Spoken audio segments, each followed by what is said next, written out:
So the next thing that happened on Monday Night Raw, we get to the next match of the night. It was Liv Morgan with Raquel Rodriguez at ringside, the Judgment Day versus Io Sky 101 in a Elimination Chamber qualifying match. So yeah, we get to this match.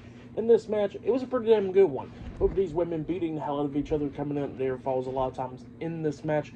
It was just going back and forth between Io and Liv.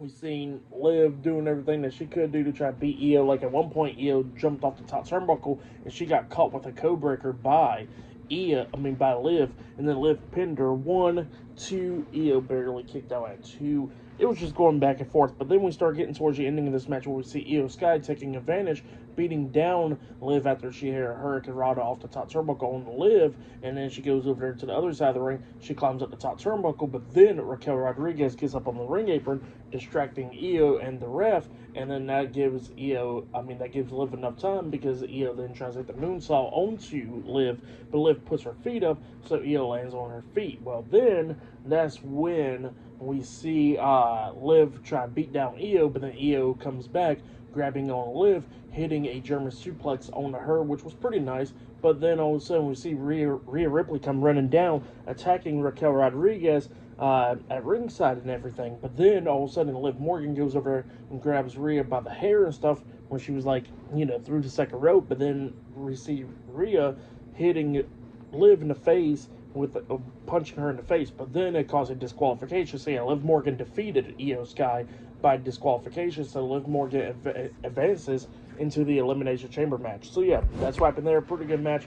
Io Sky couldn't believe it. Liv Morgan starts laughing, and then we see Liv Morgan and Raquel walking away, and Rhea Ripley's inside the ring, and then Io Sky turns Rhea over, and then she says that, you pretty much done costing me my match, and then she was all upset and everything, and she walks off. So yeah, that's what happened there. Pretty good stuff in the match. What happened after the match, I'll give it all 3.5 stars. That's what I'll give it. It was a pretty good match.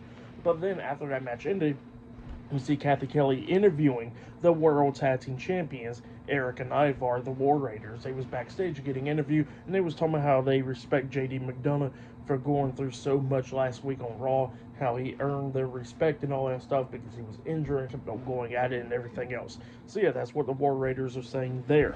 But then they get interrupted by Chad Gable with Brutus Creed and Julius Creed, the Creed brothers, and Ivy Now, American Made. And Chad Gable was talking about how American Made is going to come after those tag team titles. And then the War Raiders walked away, and then Chad Gable was talking about how he's going to go on and look for the quest of becoming and fighting luchadors. So yeah, that's what Chad Gable says there. And he says by the time he comes back, he wants to see Ivy Now with the Women's Intercontinental Championship and see the Creed brothers with the World Tag Team Championships. So yeah, that's what he says, and he walks off. But yeah, up next we'll be hearing from Seth Rollins up next on Raw. So yeah, I'll see you guys later. Till then.